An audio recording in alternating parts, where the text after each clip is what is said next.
Começar a gravar? Beleza. Então, essa vai ser a nossa segunda aula que está relacionada com a química orgânica. Na aula passada a gente teve alguma coisa sobre a parte de nomenclatura e funções orgânicas. Agora a gente vai estudar a aplicação prática mesmo, as propriedades químicas que esses compostos apresentam que são interessantes para a gente. Tá.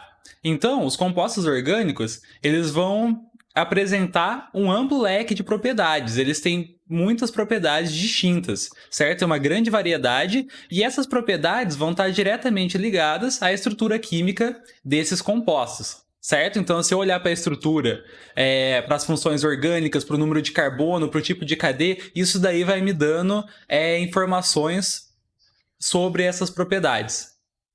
Então, uma dessas propriedades, uma das mais simples, é o ponto de fusão e de ebulição. Então, se a gente lembrar lá que a gente viu a propriedade dos compostos moleculares, compostos iônicos, a gente vai lembrar que os compostos orgânicos vão apresentar uma faixa bastante ampla de pontos de ebulição. Então, a gente pode encontrar esses compostos nos 3 estados físicos da matéria. Aqui, ó, açúcar, que é a sacarose, né, constituído principalmente de sacarose, a gente encontra ele no estado sólido. O etanol no líquido. O butano, ó, é um composto orgânico, nosso gás de cozinha. E ele é gasoso, beleza? Então, os 3 estados físicos podem ser encontrados, só que, no geral, esses pontos de ebulição são mais baixos do que a gente observa em compostos iônicos, certo? Então, por exemplo, os sólidos lá de compostos orgânicos vão apresentar ponto de fusão de 200, 100 e alguma coisa, 300 graus. Aí os compostos iônicos vão apresentar pontos de fusão lá para 900, 1000, 2000 graus, certo? É bem maior, bem mais temperatura que eu preciso para fundir compostos iônicos. Aí lembra o motivo? Porque nos compostos moleculares, como esses daqui, as moléculas vão estar juntas por interações intermoleculares. Então, elas são mais fracas do que as ligações químicas do composto iônico. Os íons estão unidos por um tipo de ligação química, né? A ligação iônica. Essa interação entre íons é muito forte. Então, por isso que é mais difícil separar os íons que estão unidos por ligações químicas do que separar as moléculas que estão unidas por interações intermoleculares nos compostos orgânicos. Tá. Então, ó, outra coisa. Uma substância, se ela estiver pura, ela vai apresentar um único ponto de ebulição, né? Por exemplo, água. Você olha lá nas tabelas que tem na internet, fala assim, ó, a água entra em ebulição a 100 graus Celsius e funde a 0 graus. Já viram isso daí? Acho que vocês já devem estar até acostumados com esses números, certo? Só que, se a água tiver impura, tiver alguma coisa lá no meio, ela já não vai apresentar essa mesma temperatura. Lembra lá do sal, por exemplo, que a gente conseguia mudar a temperatura de ebulição da água colocando sal? Se ela tiver misturado com outra coisa, por exemplo, o etanol, aí ela não vai apresentar um ponto de fusão fixo, ela vai fundir uma faixa de temperaturas. Vão ter várias temperaturas que a gente vai estar observando a fusão e a ebulição do composto, certo? Então, por exemplo, isso pode ser utilizado para verificar a pureza de um composto, certo? Por quê? Quanto maior o número de impurezas, menor vai ser a temperatura de fusão, certo? Vai ser mais fácil fundir o composto. Lembra lá das propriedades coligativas? Quando a gente tem impureza, elas atrapalham a formação do cristal? Então, se eu tiver um composto orgânico, né, na forma sólida, e ele tiver impurezas no meio, ele vai fundir em temperaturas mais baixas. Então, vai ter uma referência lá, por exemplo, 120 graus para esse composto orgânico puro. E aí, se ele estiver impuro, vai começar a apresentar valores menores, 119, 117. Aí, quanto menor a temperatura, mais impurezas ele vai estar tendo lá no meio. E aqui é um aparelhinho que eles usam, assim, isso daqui você faz na faculdade, se você fizer química.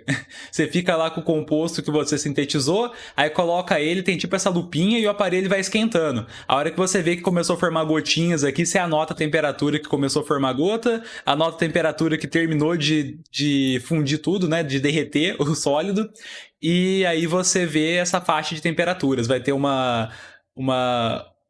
um termômetro e vai ter esse negocinho para você observar visualmente a fusão. Então, é um jeito de verificar a pureza, certo? Esse teste de ponto de fusão. Beleza? Então, quanto mais impurezas, menor vai ser o ponto de fusão, porque a gente lembra das propriedades coligativas, que impurezas no meio de alguma coisa vão atrapalhar a formação do cristal. O cristal só é formado com substâncias, com átomos, né, moléculas de uma substância só. A impureza é mais difícil dela entrar no cristal, não é que ela não entra, é mais difícil, certo? E ela vai atrapalhar a formação desse cristal. Aí, outra coisa que a gente observa bastante nos compostos orgânicos, a combustibilidade. Esses compostos orgânicos geralmente têm uma tendência muito grande de ter a sua combustão. E aí, na combustão, o que a gente vai fazer? A gente vai utilizar esses compostos como fonte energética, certo? Atualmente, as maiores fontes de energéticas da atualidade envolvem a combustão de algum combustível, né? A gente pode ter tanto combustíveis renováveis como o etanol, ou também combustíveis não renováveis, como o petróleo, certo? Mas todos eles estão envolvendo a combustão de compostos orgânicos. Ó, aqui o etanol tem essa estrutura aqui, um composto orgânico, e esse daqui é o principal componente da gasolina, e tá vendo? É outro composto orgânico. E aí, lembrando que nas reações de combustão, o que a gente vai ter? O combustível, né? Que vai ser o meu composto orgânico, que tem carbono, hidrogênio, às vezes oxigênio, reagindo com oxigênio, né? Que é o meu comburente, para formar CO2 e água. Então vai ser sempre assim: combustível mais O2 para formar CO2 e água. Aí, se for um combustível muito diferente, que tem, sei lá, nitrogênio no meio da estrutura, tem enxofre, aí vai formar outras coisas. Mas como geralmente os combustíveis que a gente estuda só tem carbono, hidrogênio e às vezes oxigênio, então são esses os produtos que a gente observa numa combustão completa.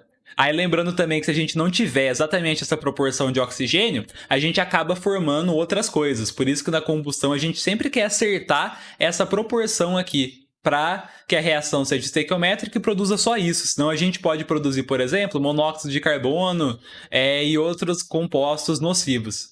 O CO2, apesar de ser um gás de estufa, ele é menos nocivo que o monóxido de carbono, por exemplo, que é tóxico, né? Então, é isso daqui que eu tinha para falar de combustibilidade. Agora, o que mais que a gente vai ver de compostos orgânicos? Acidez e basicidade, certo? Então, existem ácidos e bases orgânicos, certo? Então, vamos lá. Acidez. Lembra da definição de ácido? Na verdade, tem várias definições de ácidos. A mais simples era aquela que o ácido era um composto que liberava H+ em meio aquoso, né? Então, esses compostos orgânicos que vão ser ácidos, eles vão ter a capacidade de sofrer ionização, né? Tem uma ligação com o hidrogênio, essa ligação vai ser rompida, e aí esse hidrogênio vai sair na forma de H+, e o H+ vai lá para o meio, e aí a gente vai ter um meio ácido, beleza? Então, o ácido orgânico vai se comportar exatamente como os ácidos que a gente tinha visto antes. Ele libera H+ em água e ele pode reagir com bases para formar um sal, né? E aí, o principal tipo de ácido que a gente tem na química orgânica vai ser o nosso ácido carboxílico, beleza? Então, essa função orgânica, essa classe de compostos, vai ser a principal que envolve esse comportamento ácido. Ah lá, ó, o que vai ter, então? Isso daqui, se vocês lembrarem, é a fórmula geral de um ácido carboxílico. Então, vai ter uma cadeia carbônica e na extremidade da cadeia vai aparecer um COOH. Aí, esse hidrogênio que está ligado nesse oxigênio, ele tem capacidade de sair da molécula na forma de H+. Então, quando a gente tem isso daqui em meio aquoso, aqui ó, ele libera o H+, e fica nessa forma aqui, com um O-, fica uma carguinha negativa aqui. Então, esse daqui vai ser o ânion que o ácido carboxílico gera. E isso daqui tem a capacidade de formar um sal, beleza? Então, é esse que é o raciocínio que a gente usa para os ácidos orgânicos, que praticamente sempre vai ser esse tal do ácido carboxílico.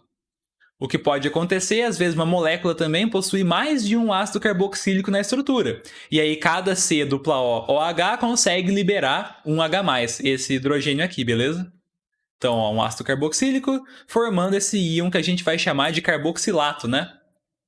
Então, é isso que a gente tem para os ácidos.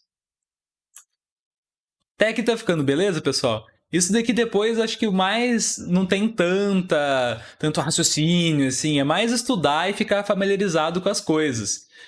Não tem. É meio que o decoreba, né, da química orgânica, mas pelo menos são coisas que têm aplicação. Tá. Agora, o que mais que a gente vai falar sobre acidez?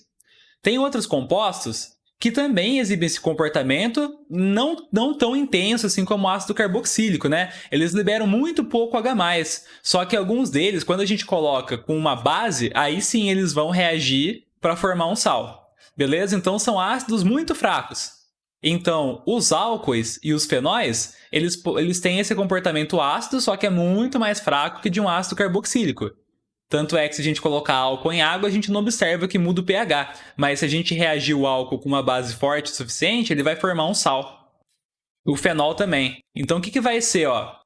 Então os compostos que exibem característica ácida. O ácido carboxílico, que vai ser o mais forte deles, que é o que é mais fácil retirar esse H+. O fenol, que vai ser o quê? Muito parecido com o álcool, só que ele tem que estar ligado diretamente nesse anel aromático, tá vendo? Lembra lá do desenho que representava anel aromático? Então, o anelzinho aromático com OH é um fenol.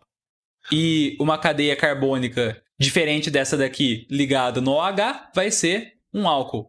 Beleza? Então, esses compostos aqui também têm a capacidade de liberar esse H+, aqui, esse hidrogênio, né? Ligado no oxigênio na forma de H+. Ah lá, por exemplo, esse tipo de álcool aqui. Se a gente reage ele com essa base, ó, lembra? Metal ligado com OH.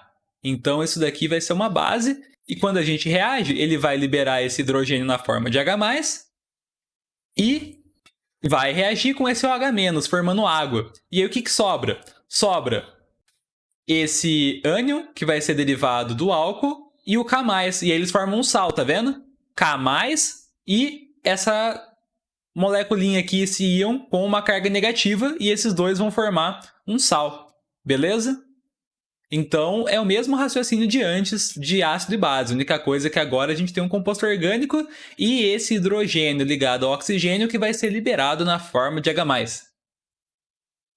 Então, aqui é o álcool, reagindo com uma base. Aqui, no caso, a gente vai chamar esse íon, né, que o álcool forma de alcóxido ou alcoolato, mas não precisa saber tanto. É sempre um nome parecido, né, derivado do que a gente utilizou para formar o íon. E água, beleza? Então, alguma coisa que se comporta como ácido mais base, formando sal e água. Tá. Basicidade. A gente também observa compostos orgânicos que se comportam como base. Só que aí já não vai ser aquela definição de base clássica, né? De composto que libera o H- em água. Nesse caso, a gente tem que utilizar uma definição mais abrangente, né? Aí, esses compostos orgânicos que apresentam característica básica vão ser principalmente as aminas. E as aminas, essa característica básica dela pode ser entendida com a teoria ácido-base de Bronsted-Lowry. E aí já é uma teoria um pouquinho diferente, que vai ser o seguinte, que o ácido é quem libera H+, ok, isso daí não muda, e agora uma base vai ser quem captura H+, certo? Então, o OH- é uma base, porque ele reage com H+, para formar água, ele captura esses H+. E aí, essas aminas aqui, né, essas substâncias que têm o nitrogênio ligado com os hidrogênios aqui, ó, ou às vezes não tem, tá vendo? Pode ter, então, uma cadeia carbônica, 2 ou 3 ligadas no nitrogênio.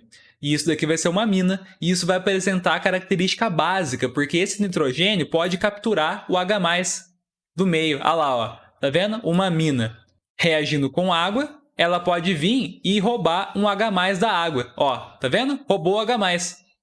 O hidrogênio agora está ligado nesse nitrogênio. E aí a gente formou um cátion, ó, um íon de carga positiva. E o que sobrou no meio? OH-. Então, ao colocar a amina no meio, ela gerou OH-, porque ela roubou o H+ da água. Beleza? Então, isso daqui vai ter uma característica de uma base, certo? Ah lá, se liberou OH- no final, vai ser um meio básico. Então, só para ficar mais claro, ó, essa daqui é a teoria de Bronsted-Lowry, de ácido-base, que ácido vai ser a substância, ou íon, qualquer coisa, que pode transferir H+ para o meio. E A base vai ser a substância que aceita esses H+. Beleza? Ácido doador de próton, base vai ser aceptor de próton. Tá. Agora, aqui exemplos de reação, né? Tá vendo?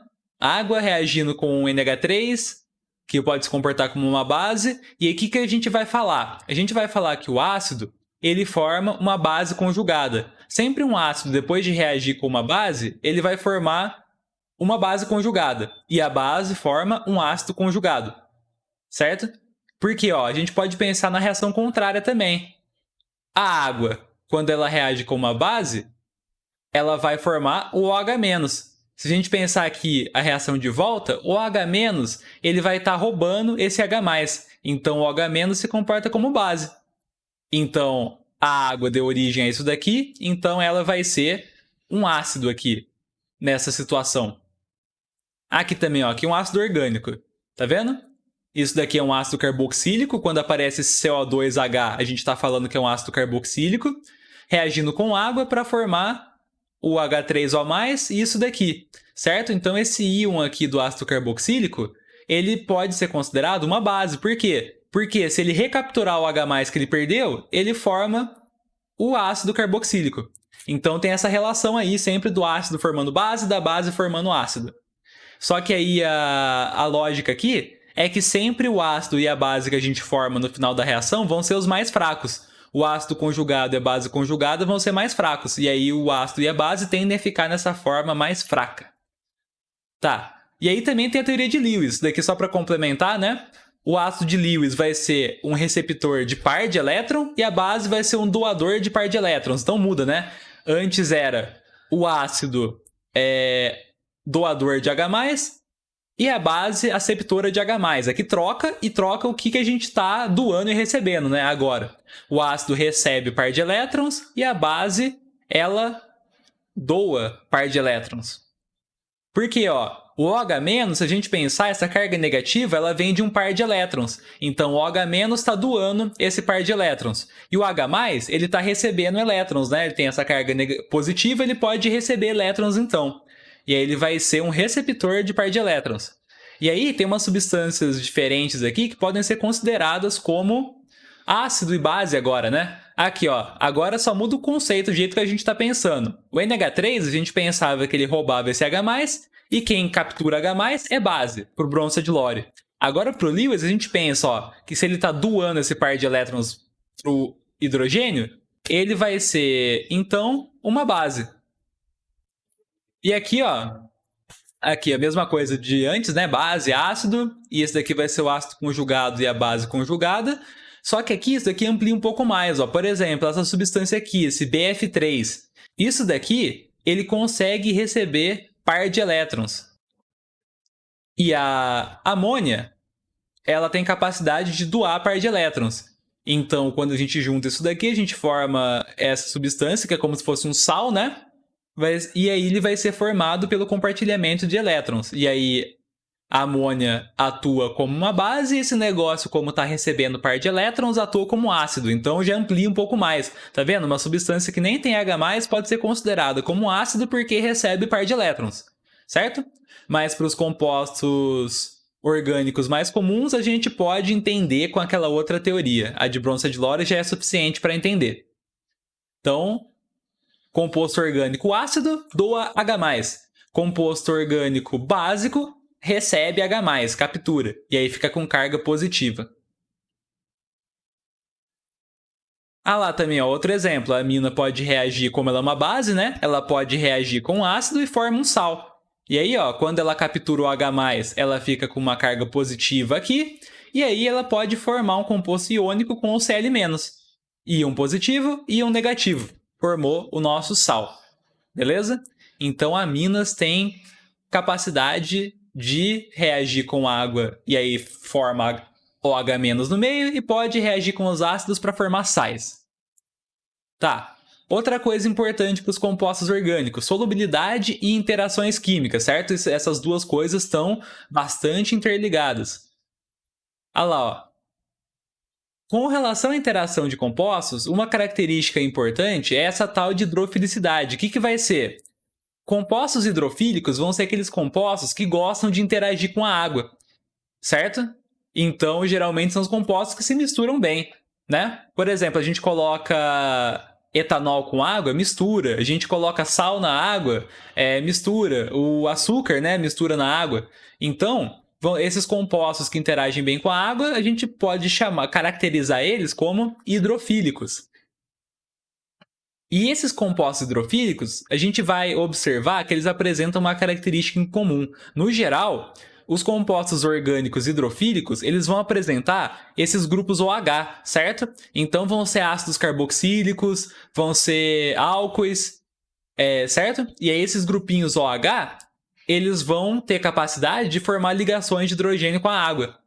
E aí, como eles fazem o mesmo tipo de interação intermolecular, a interação com eles vai ser forte, certo? Entre o composto orgânico que tem OH e a água.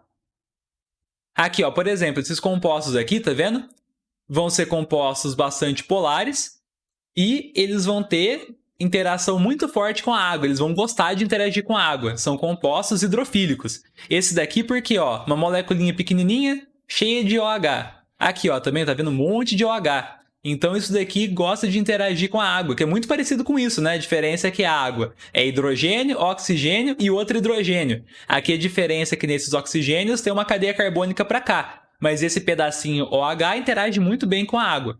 Esse daqui, ó, por que vai interagir bem com a água? Porque é uma substância polar, tá vendo? Isso daqui tem uma diferença de eletronegatividade, e aí tem uma carga aqui concentrada no nitrogênio, uma carga negativa, e uma carga positiva concentrada aqui. E aí consegue interagir com a água, que também é uma molécula polar, né? Além de que isso daqui é uma amina, e ela consegue formar um sal, né? Ela vai ficar com carga positiva, e aí íons vão interagir ainda mais com a água, certo? Então íons adoram interagir com a água, que tem mais um motivo para interagir, porque ela vai formar um íon. Agora isso daqui, ó, tá vendo? Não tem OH, só que isso daqui é uma cadeia carbônica pequenininha, certo? Porque a água não gosta de interagir com cadeia carbônica muito grande. E é uma molécula polar, tá vendo? Tem uma concentração de carga negativa aqui no oxigênio, que ele é mais eletronegativo. E aí, se a gente pensar na geometria molecular, vai ter, nos vetores, né, de dipolo, vai ter lá uma carguinha concentrada aqui nessa ponta. E aí isso daqui interage muito bem com a água, esses compostos, beleza? Então são essas características que a gente vai observar para ver se um composto interage bem com a água. E aí eles vão ser chamados de hidrofílicos. Agora, esse daqui é a outra face da moeda.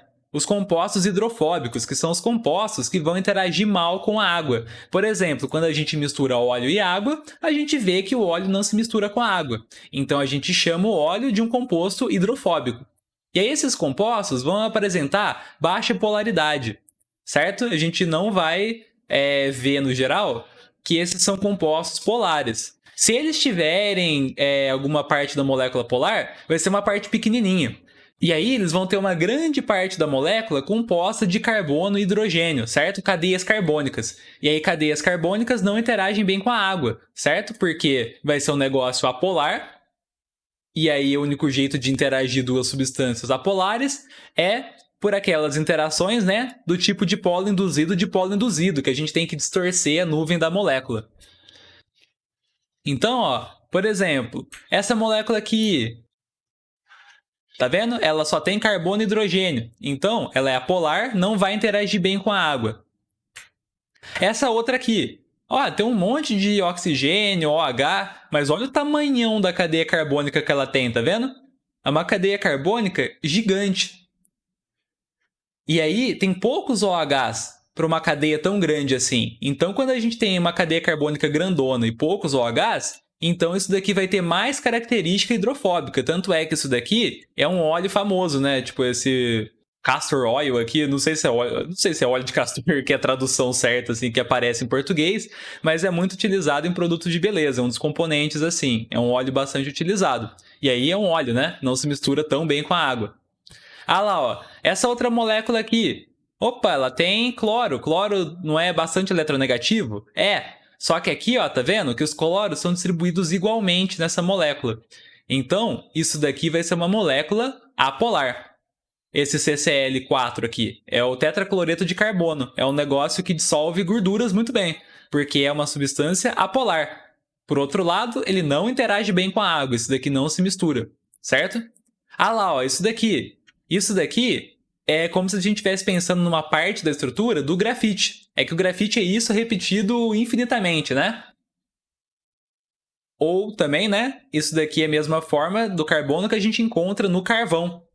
Então, o carvão, ele não vai interagir com a água. Mas se tiver alguma substância lá em pequena quantidade na água, ele interage muito bem. Por exemplo, imagina que tem lá um composto, um agrotóxico na água. Geralmente, os agrotóxicos são apolares, são óleos, assim, né? Como essas moléculas. E aí, se tiver uma impureza lá perdida no meio da água, o carvãozinho aqui, como ele interage muito bem com a impureza gruda no carvão.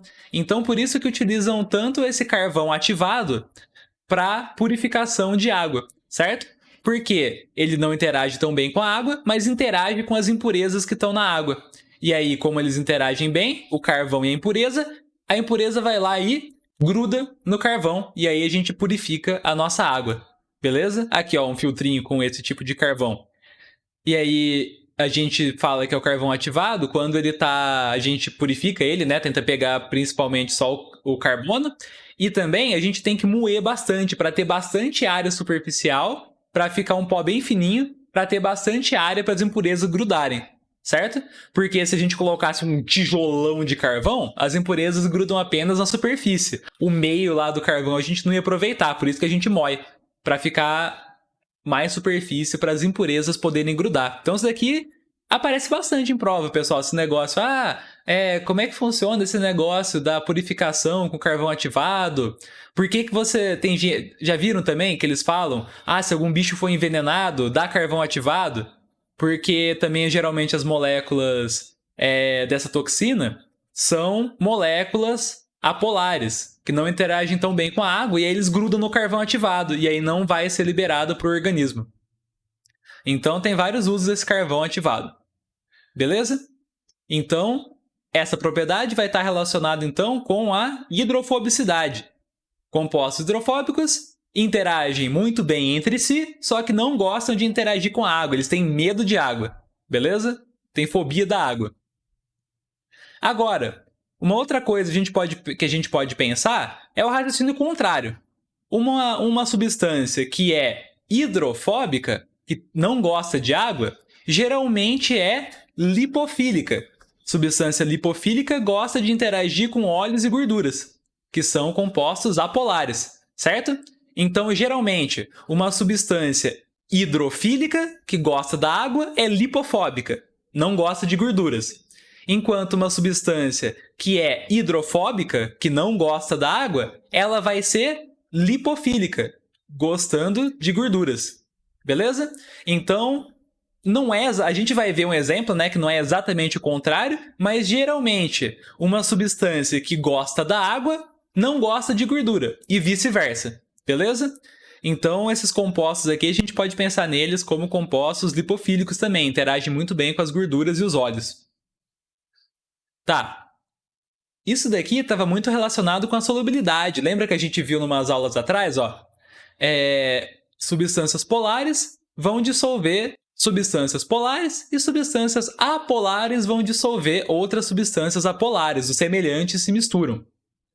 Aqui, por exemplo, ó, quando a gente tem a mistura de água e gasolina, a gente observa que elas vão se separar, tá vendo? A água, depois que a gente chacoalha e tudo mais, ela vai se separando porque ela não mistura tão bem com a gasolina.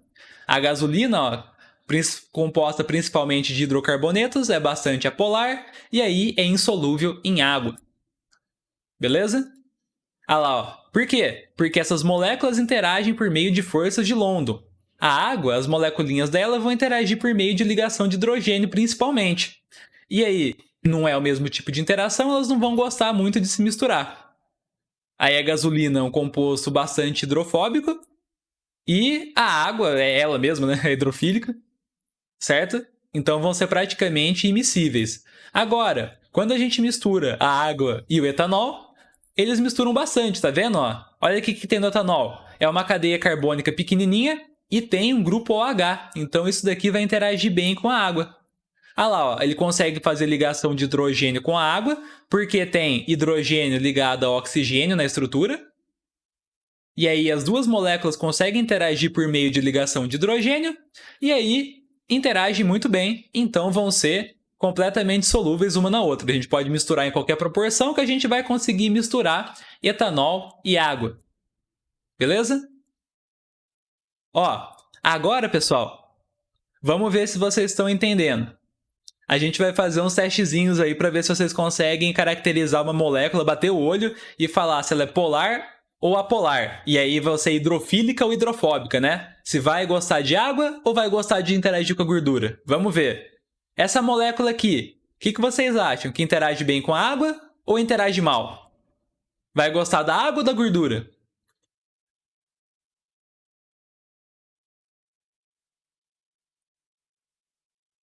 Vamos ver se alguém tem algum palpite aí.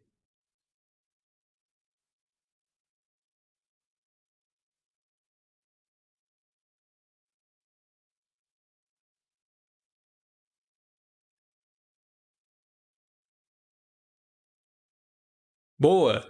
Aí por que ela vai interagir? Tá certo. Ela vai interagir bem com a água porque, ó, o que ela tem? Ela tem esses grupinhos OH e uma cadeia carbônica pequenininha, né? Ela só tem 3 carbonos e 2 grupos OH aqui para interagir bem com a água. Ainda tem esse oxigênio, né? Vai deixar a molécula polar. E aí, então, isso daqui gosta de interagir com a água. Vai ser uma substância hidrofílica solúvel em água. E essa outra aqui, esse esqualeno, vai gostar de interagir com a água ou não?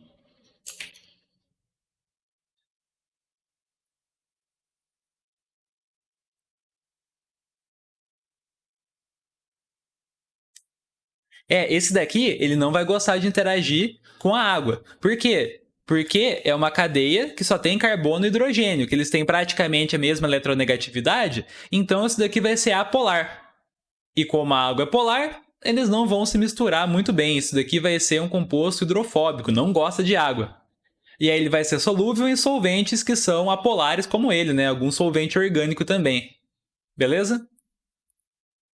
Tá. Agora, ó que eu tinha falado que são nomenclaturas mais ou menos equivalentes, né? Geralmente uma coisa que é hidrofílica é lipofóbica, o que é lipofílico é hidrofóbico, e vice-versa. Mas às vezes não é, quer ver, ó?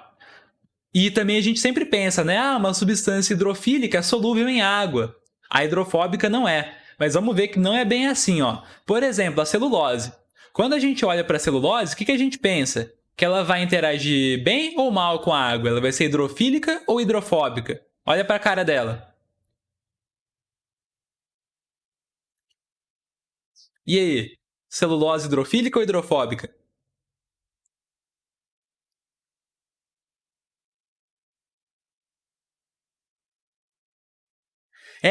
E tá certo mesmo, a celulose é bastante hidrofílica, ela interage muito bem com a água. Só que ela também interage muito bem com ela mesma. E a celulose, a gente vai ver mais pra frente, que ela é um polímero. Tá vendo? Isso daqui tá escrito N aqui, tá entre parênteses, porque é essa estrutura se repetindo em uma cadeia muito grande. E cadeias muito grandes, mesmo que tenha bastante OH, acaba não sendo solúvel em água.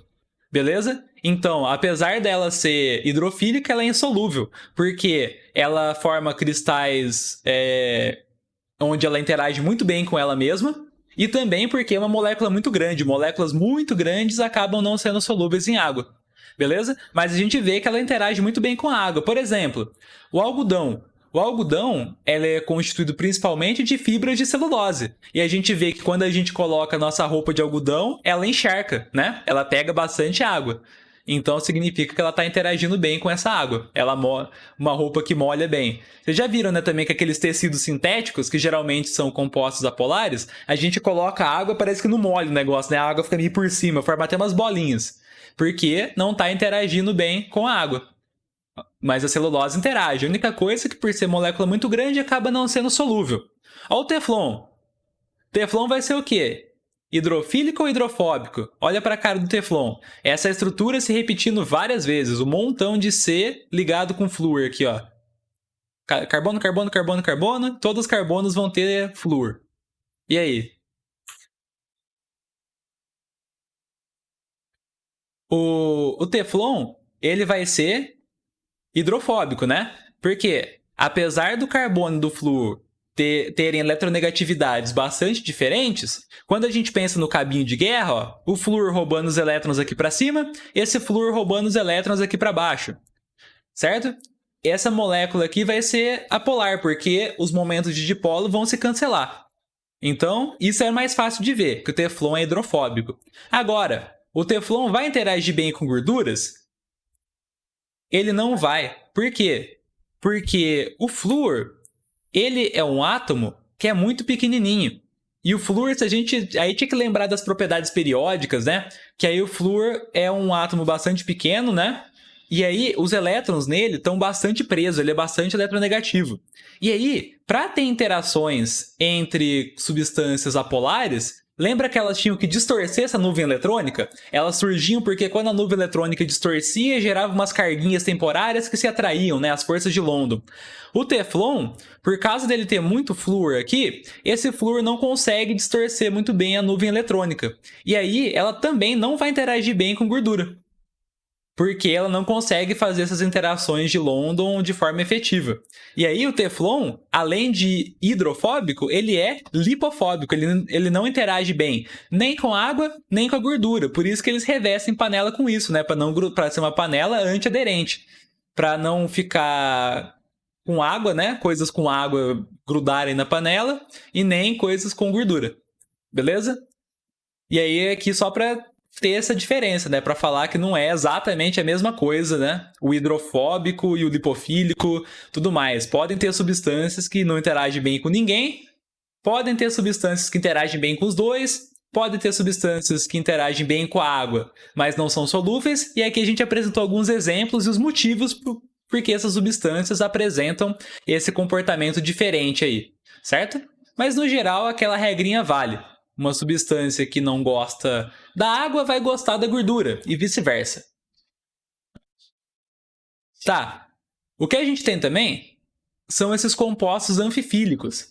O anfi vem, se a gente lembrar lá dos prefixos de latim e grego, já vocês lembram do anfíbio, né? O anfíbio são aqueles seres que vivem bem na água e na terra, né? Então o anfifílico vai ser um negócio que interage bem com os dois, com a água e com a gordura. Então, vai ser uma substância que apresenta uma região hidrofílica, ó, tá vendo?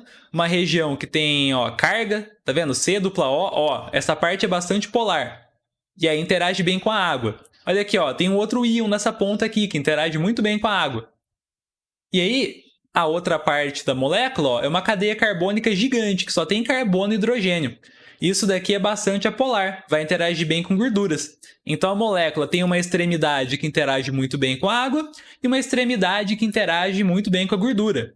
E aí, então, esses compostos aí vão ser os compostos anfifílicos, porque eles vão ser hidrofílicos e lipofílicos. Eles vão gostar da gordura e da água. E aí, esses compostos vão apresentar uma propriedade muito interessante, que é a propriedade de se comportarem como surfactantes. O que vai ser esse surfactante? A gente vai ver agora. Então, só para enfatizar, né? Molécula tem uma região hidrofóbica e uma região hidrofílica, então ela vai ser um composto anfifílico. Vai gostar de interagir com água e com gordura. Ah lá, ó, geralmente ela é representada assim. A gente vai representar isso daqui como uma cabecinha polar e um rabão aqui apolar, né? Uma cadeia carbônica que não gosta de interagir com a água e uma pontinha que geralmente é bastante polar ou é até mesmo um íon, né? E aqui interage bem com a água. Tá. O que são surfactantes? A gente conhece isso bastante do nosso dia a dia. Os surfactantes eles estão presentes nos sabões e nos detergentes. E aí o que eles vão fazer? Eles vão conseguir fazer a água se misturar com a gordura. Por quê? O que vai acontecer? Como eles são anfifílicos, né?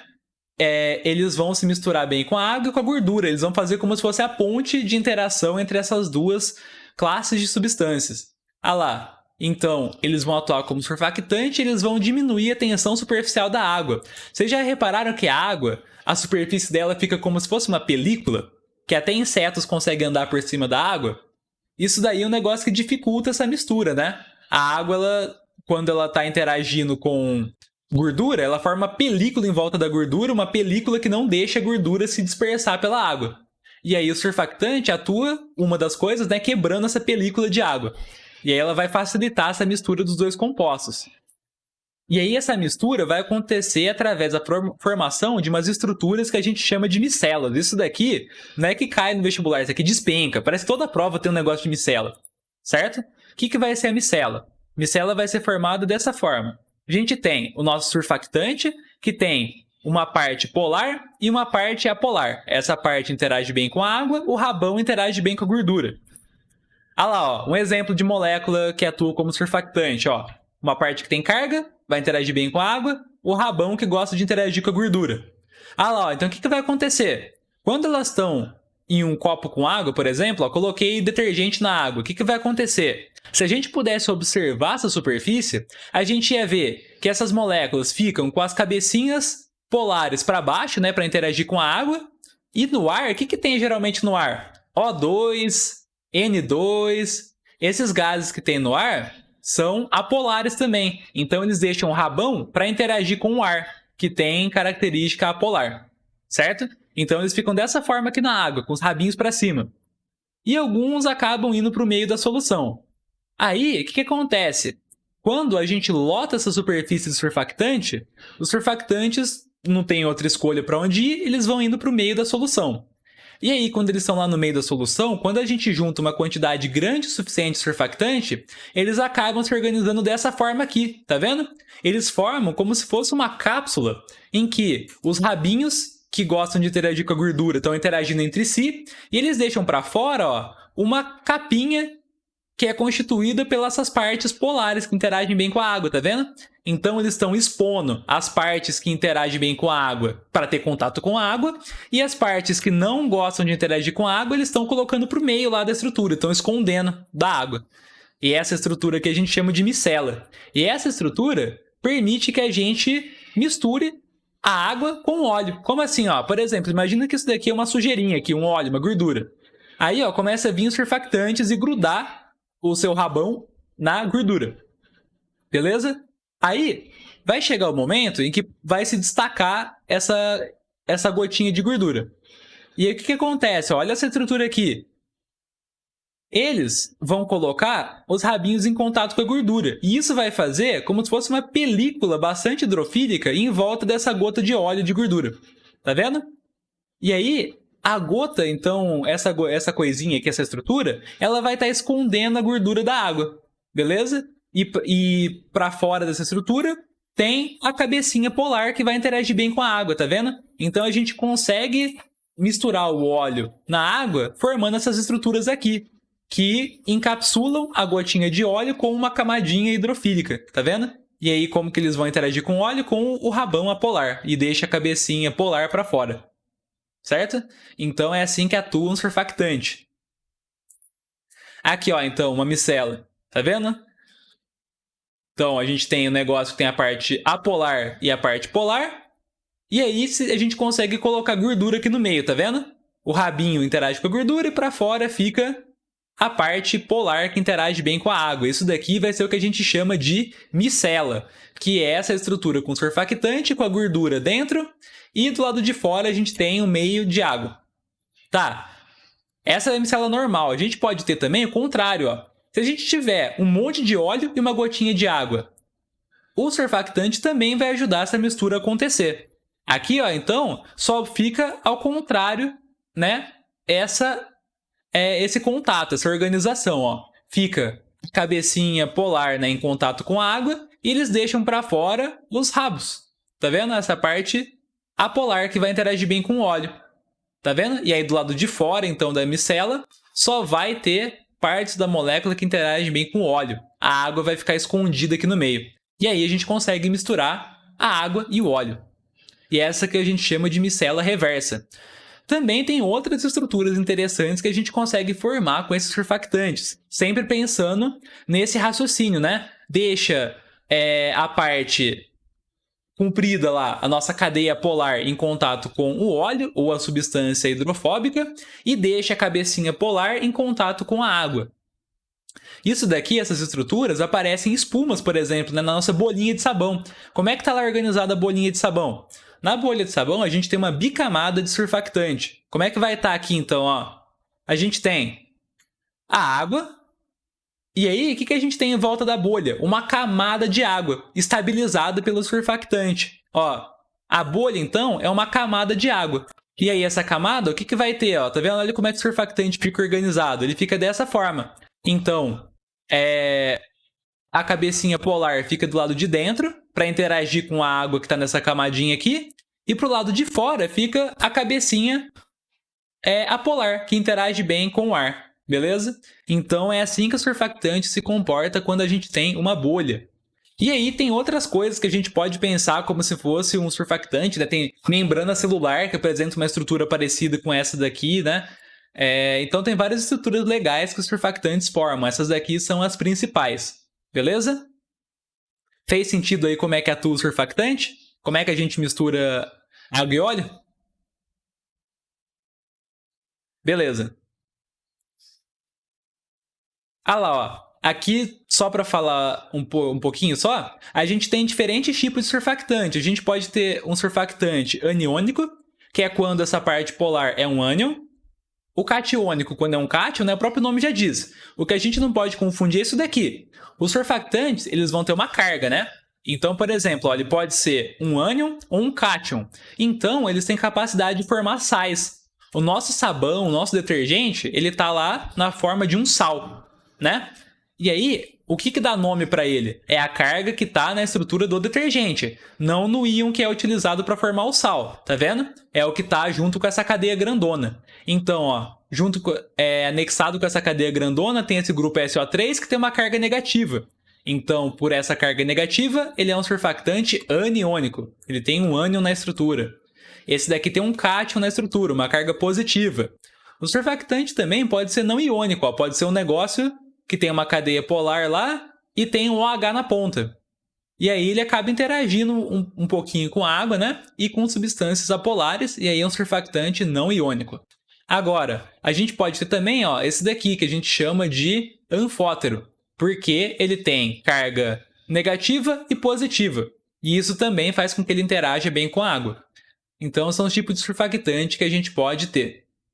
Aí, geralmente, o surfactante iônico funciona melhor, né? Porque as interações entre íon de polo são mais fortes que interações com ligação de hidrogênio. Beleza? Então, sempre quando a gente vê um íon aqui, é uma interação forte com a água. Outra coisa, né, para complementar esses compostos orgânicos, propriedades interessantes, estão relacionadas a técnicas de separação e de purificação. Tá, por exemplo, um negócio que está relacionado com compostos orgânicos é a extração. Por exemplo, quando a gente está fazendo lá o nosso café, o que a gente faz? Tem vários compostos que estão lá no meio do nosso grão de café. Quando a gente coloca a água, o que a água vai fazer? Tem alguns compostos que se dissolvem melhor na água do que lá no meio do grão de café. Então, a água está meio que puxando esses compostos para ela, né? Então, essa que é a extração, quando a gente usa um solvente para tirar compostos de algum outro meio, né?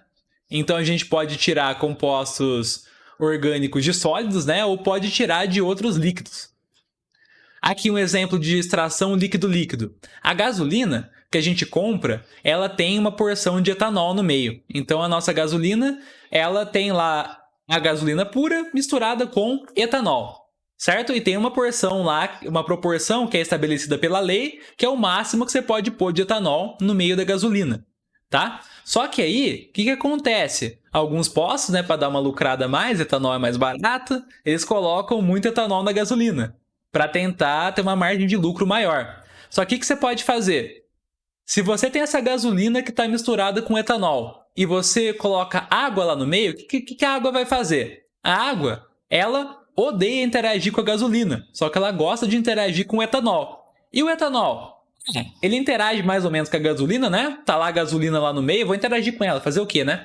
Só que ele adora interagir com a água, porque ele faz ligações de hidrogênio. Então, o etanol, ele se dissolve muito melhor em água do que na gasolina. Então, é como se a água estivesse roubando o etanol da gasolina. E aí eles fazem essa análise, dá para saber quanto que tem de etanol na gasolina. Como é que eles fazem, ó? Eles têm a gasolina misturada com álcool, né? Ó, sei lá, tipo, 50 ml de gasolina. E aí eu vou lá e coloco 50 ml de uma solução de NaCl.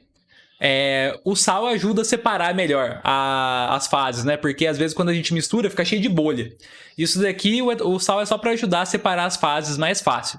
Então, quando a gente joga água aqui no meio, o que a gente vai observar? A gente não vai observar uma coluninha de 50 ml de gasolina e uma coluninha de 50 ml de água. A gente vê que a coluninha com água vai ficar maior, tá vendo? Vai ficar mais alta.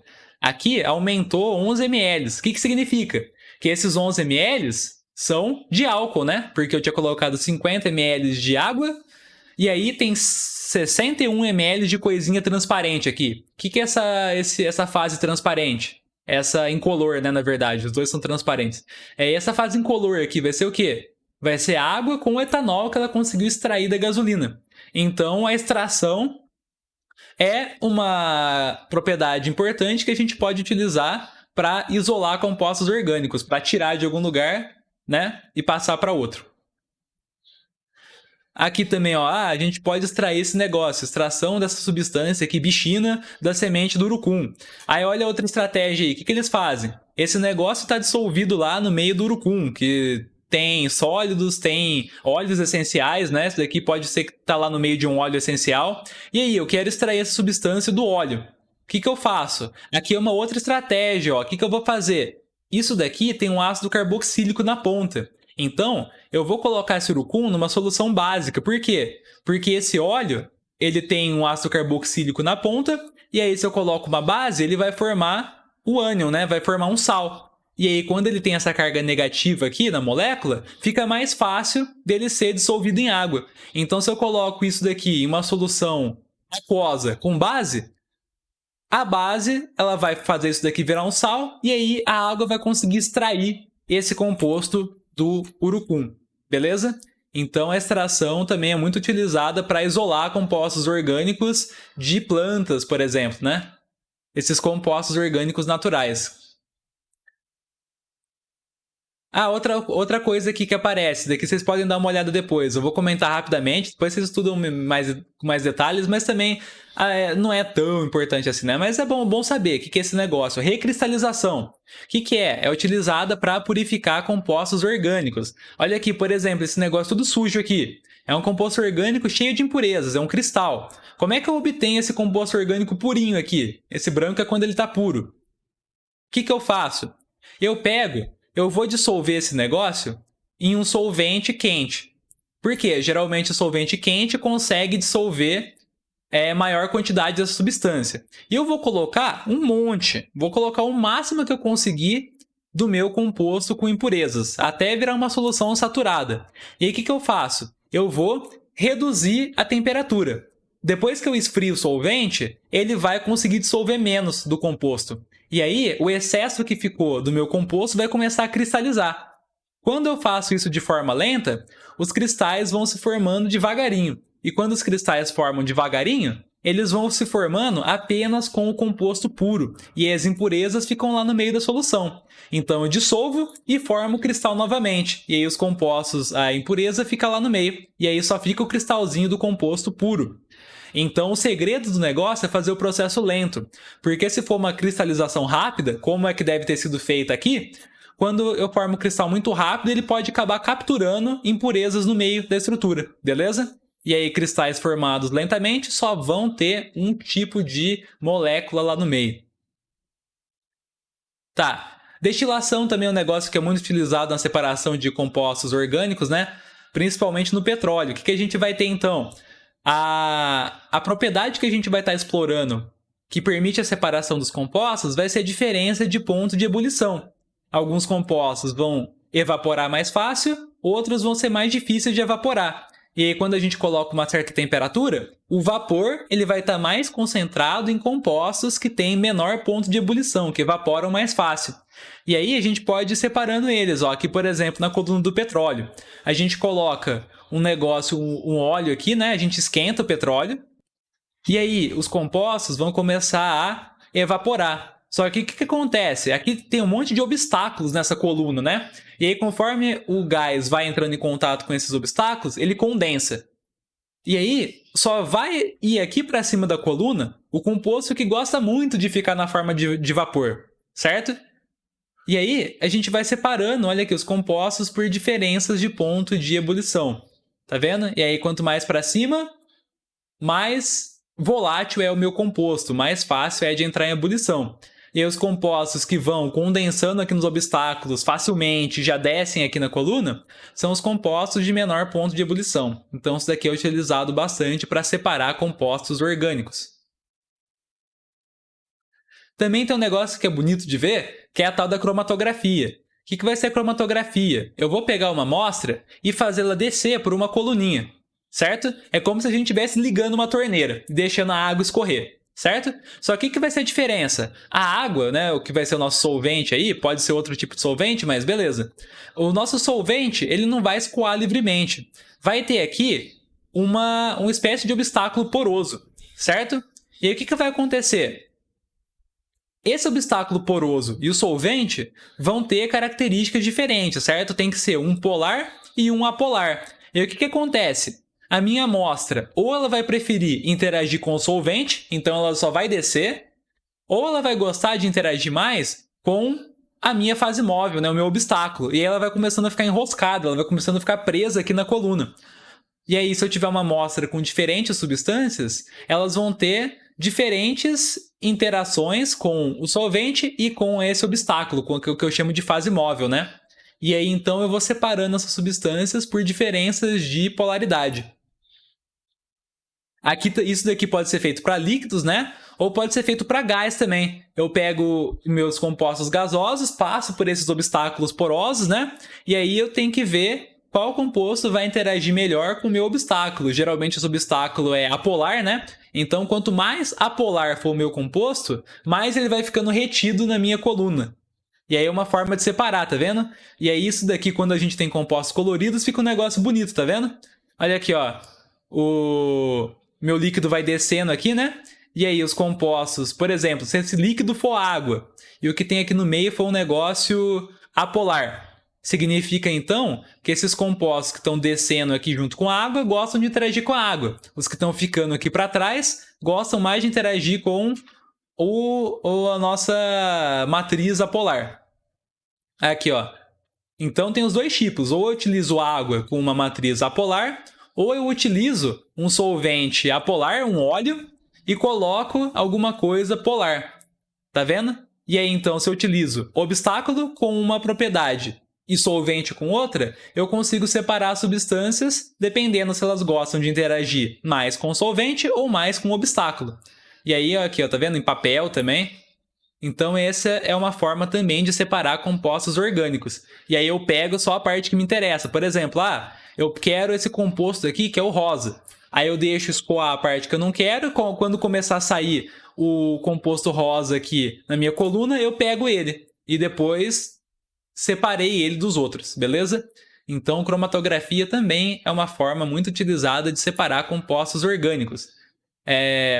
Então, para finalizar, vocês lembrando que vocês podem testar os conhecimentos dessa aula naquele simuladinho que eu fiz, não só dessa aula como das outras, né? Então, vai ter questão disso dessa aula no simulado, que são questões que já caíram no Enem anteriormente, só tem questão que eu dei Ctrl+C, Ctrl+V do Enem, não tem nada inventado lá, são dos Enems dos últimos 10 anos, tá lá no Google Classroom para vocês testarem.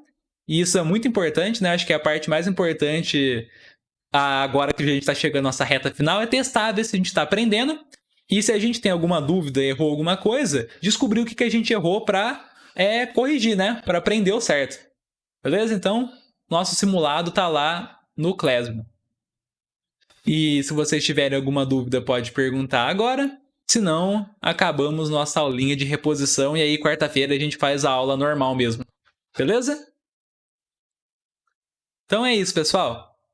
Obrigado pela presença. Vou postá-lo no YouTube depois.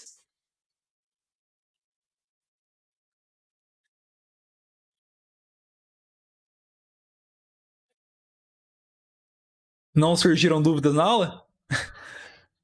Se não surgiram na aula, pode ter certeza que no exercício aparece. Mas aí é aí que é o negócio. É melhor aparecer no exercício quando você está treinando do que aparecer lá no Enem quando você está fazendo a prova. Então, treinem para acabar com as dúvidas antes de chegar no Enem. Isso aí, pessoal. Então, obrigado pela presença. Vou postar a aula depois. Aí, como não tem dúvidas por enquanto, terminamos nossa aula. Vou fechar a chamada aqui. Obrigado e tchau, tchau.